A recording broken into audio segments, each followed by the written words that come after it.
À l'occasion de la célébration de la Journée internationale des droits de l'homme, les barreaux du Congo central, par sa section locale de Kisantu, a organisé le mercredi 10 décembre 2025 une conférence débat dans la salle Bâtonnier Mavambu, située à Inkisi dans l'agglomération de la gare. Malgré la forte pluie, le rendez-vous a été respecté. Maître Mbaki Kimasi François, doyen de la section, a dans son mot de bienvenue remercié Madame le bâtonnier ainsi que les participants pour la tenue effective de cette activité dans sa section. Il a par ailleurs souligné l'importance de cette célébration. En ma qualité de doyen de la section locale et de tous les confrères du barreau du Congo central de la petite section, nous vous souhaitons la bienvenue et à la même occasion, nous vous souhaitons une bonne cérémonie de déclaration universelle des droits de l'homme. À son tour, Maître Flori Mbouiti a rappelé l'essence et l'importance de la journée des droits de l'homme et l'activité organisée en prélude qui a consisté à la visite des maisons d'arrêt et le plaidoyer auprès des chefs de parquet et tribunaux du ressort. Le premier conférencier, le professeur Rigobert Poitiswami, a exposé sur la prévention de la liberté et l'interdiction de la torture en droit congolais. Intitulé La prévention de la liberté et l'interdiction de la torture en droit congolais. C'est vrai, souvent, généralement, quand on parle des droits humains, des droits de l'homme, on pense qu'on est au ciel. Mais nous ignorons que les droits humains c'est vraiment notre vécu quotidien. Comme l'a dit le docteur Mbouiti, on ne peut pas être avocat en ignorant les droits humains. Généralement, quand on parle des droits humains, comme je disais, on pense que ce sont les défenseurs des droits humains qui sont des spécialistes, ceux qui font du bruit dans les médias, la télévision, et ceux qui veulent avoir des postes politiques. Et nous ignorons que les fonctions que nous faisons, notre qualité d'avocat, le fait d'aller au prétoire, d'aller au tribunal, d'aller dans les instances judiciaires, prendre des faits et causes pour des causes qui ne sont pas nôtres, nous faisons des droits humains chaque jour. Le deuxième conférencier, Maître Mbaki Kimasi François, le doyen de la section locale de Kisantu, s'est apaisanti sur les droits de l'homme face à la protection des personnes vulnérables cas des personnes vivant avec VIH-Sida.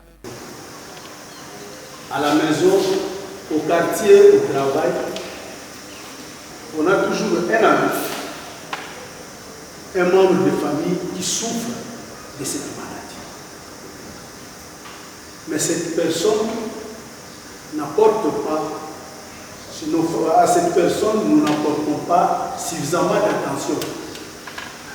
Et ces personnes souvent sont délaissées par elles-mêmes, c'est-à-dire les personnes vivant avec VIH.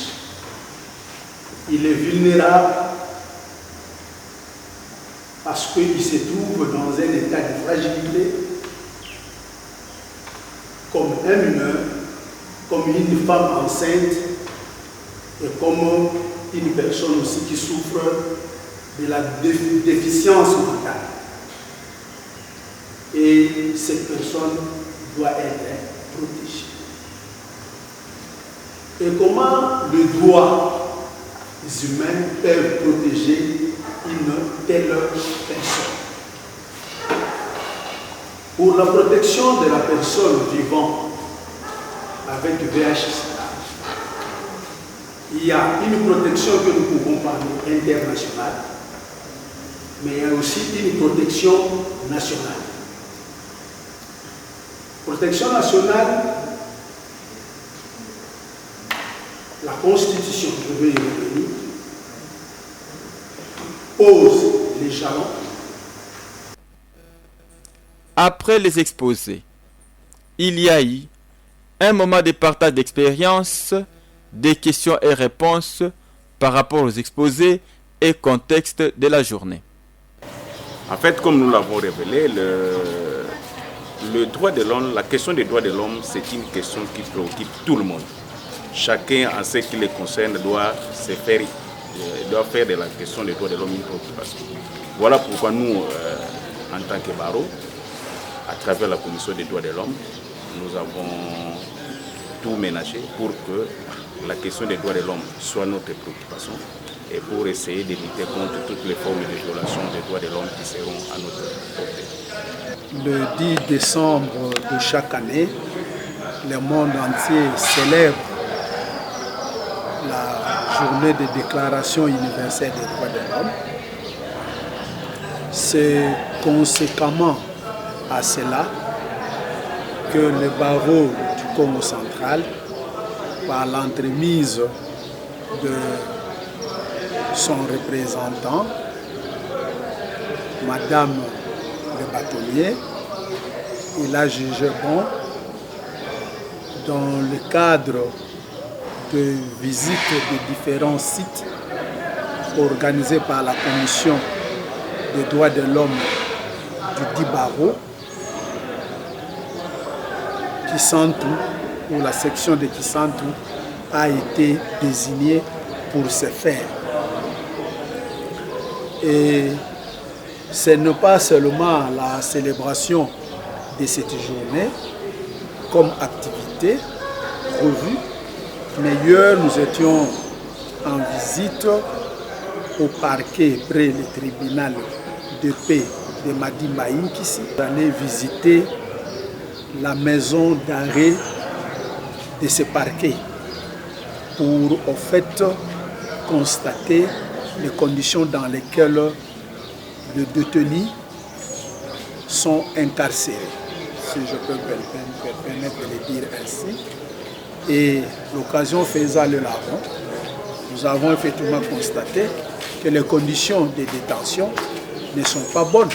En bref, ce sont des conditions qui sont en violation des droits de l'homme. Parce que dans la même cellule ou pièce est détenu et le majeur et le mineur. Et les conditions de détention, comme je venais de le dire, sont précaires. Nous avons échangé avec le chef du parquet et aujourd'hui, à l'occasion de la célébration de la Déclaration universelle des droits de l'homme, nous avons eu une conférence débat où des thématiques ont été développées par maître Rigobert Swami Kouati qui s'est planché sur le traitement inhumain et la privation de la liberté. Il a fustigé à travers son intervention les violations flagrantes des droits de l'homme et la deuxième intervention que j'ai eu à soutenir portait sur les droits de l'homme face à la protection des personnes vulnérables, car des personnes vivant avec le VIH-Sida. On convergeait dans le sens de faire état des violations manifestes des droits de l'homme.